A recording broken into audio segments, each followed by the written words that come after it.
الأشغال في ملعب طنجة جد متقدمة.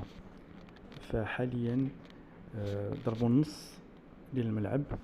هذا شيء أكثر من شهرين وهما خدامين فيه، والإنجاز بالطبع سيكون شي حاجة تحفة رائعة، بدليل بأنهم تم الهدم ديال دوك المدرجات اللي كاين من التحت باش يكونوا مدرجات متحركة ويكون الملاعب على الطريقة الإنجليزية.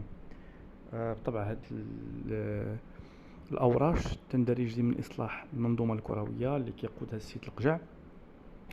وكذلك بمناسبة أن المغرب إن شاء الله سترشح لتنظيم كأس العالم مشترك بين إسبانيا والبرتغال.